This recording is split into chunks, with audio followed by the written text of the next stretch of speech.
దక్షిణ కొరియా అధ్యక్షుడు తనకు తానుగా తప్పుకోవడమో, మిగతా వారంతా ఆయనను దించేయడమో రేపో మాపో ఖాయం. ఆయనను అభిశంసించే ప్రయత్నం మరింత వేగం పుంజుకుంది.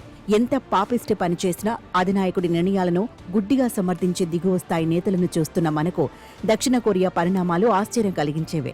అప్రజాస్వామిక వైఖరులను, నిరంకుశ నిర్ణయాలను కేవలం నిరసనలతోనూ, ధర్నాలతోనూ జనం వ్యతిరేకిస్తే కూడా సహించలేని పాలకులు మన మధ్య ఉన్నారు.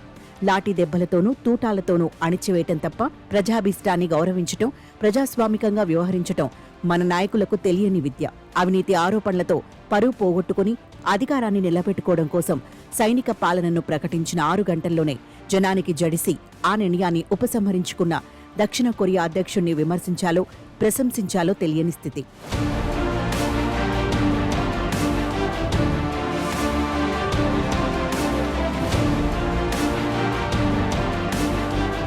అధ్యక్ష భవనాలను వేలాది మంది చుట్టుముట్టినా కాల్చి పారేయడం తప్ప గద్దె దిగిరాని నియంతలను మనం చూశాం. సైనిక పాలన నిర్ణయాన్ని కొద్ది గంటల్లోనే వెనక్కు తీసుకోవడానికి అధ్యక్షుడు యున్ సెక్యోల్ మీద వచ్చిన ఒత్తిడి చిన్నదేమీ కాదు.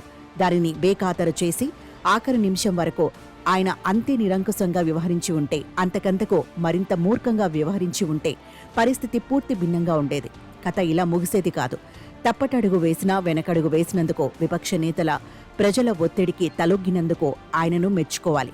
ఇటువంటి వాడు దేశాధ్యక్ష స్థానానికి పనికిరాడు. ఆయన తనకు తానుగా దిగితే సరి, లేదా కలిసి దించేస్తామని విపక్షాలు ఏకకంఠంతో నిర్ణయాన్ని ప్రకటించాయి. ఆశ్చర్యమేమంటే స్వపక్షం నుంచి కూడా అదే అభిప్రాయం వినబడుతూ ఉండటం. ఆయనను దేశాధ్యక్షుడిగా కూర్చోబెట్టిన పీపుల్ పవర్ పార్టీ పెద్ద తలకాయలు కూడా ఇదే మాట అంటున్నారు. ఆయన మర్యాదగా తప్పుకోవడం కాదు, అంతలోగా మనమే దించేయకపోతే పార్టీ పరువు పోతుందన్న ఆ కాస్తంత ఇంగీత జ్ఞానం వాళ్లకు ఉన్నందుకు సంతోషించాలి. రాష్ట్రాలు కులం కార్చిచ్చుల్లోనో, మతం మంటల్లోనో తగలబడుతున్నప్పుడు నిమ్మకు నీరెత్తినట్టుండే పాలకులను, అస్మదీయులను వెనుకేసుకొచ్చే అధినాయకులను మనం చూస్తూనే ఉన్నాం.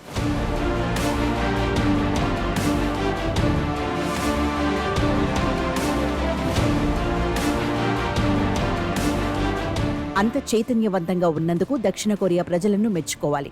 విపక్ష నేతలు సరే, అపఖ్యాతి పాలైన అధ్యక్షుడు నిరంకుశుడై నిరవధికంగా దేశాన్ని ఏలాలని కుట్ర పన్నుతున్నాడు కనుక అతడితో తాడోపేడో తేల్చుకోవడానికి సిద్ధపడ్డారు.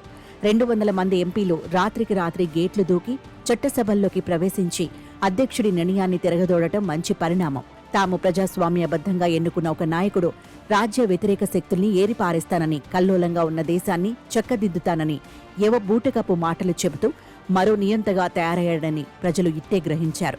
ఎవరి ప్రోద్బలమో, నాయకత్వమూ లేకుండా అనతి కాలంలో అన్ని వేల మంది రోడ్ల మీదకు వచ్చి నినాదాలతో, నిరసనలతో అధినాయకుణ్ణి గడగడలాడించడం ప్రశంసనీయమైనదే.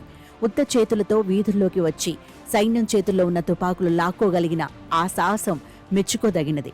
పొరుగు దేశాలను, అక్కడి మతాలను, కార్చిచ్చులను, కల్లోలాలను చూపి లేని కుట్రలన్నీ వాటికి ఆపాదించి హాయిగా అధికారంలో కొనసాగే పాలకులను మనం చూస్తున్నాం. కానీ ఒక మహానియంత ఏలుబడిలో ప్రత్యర్థి దేశం పొరుగునే ఉండగా నిత్యము నెత్తిన యుద్ధ విమానాలు తిరిగే వాతావరణంలో దశాబ్దాలుగా బతుకుతున్నప్పటికీ దక్షిణ కొరియా ప్రజలు తమ అధ్యక్షుడి వాదనలకు విలువ ఇవ్వకపోవడం ఆశ్చర్యం.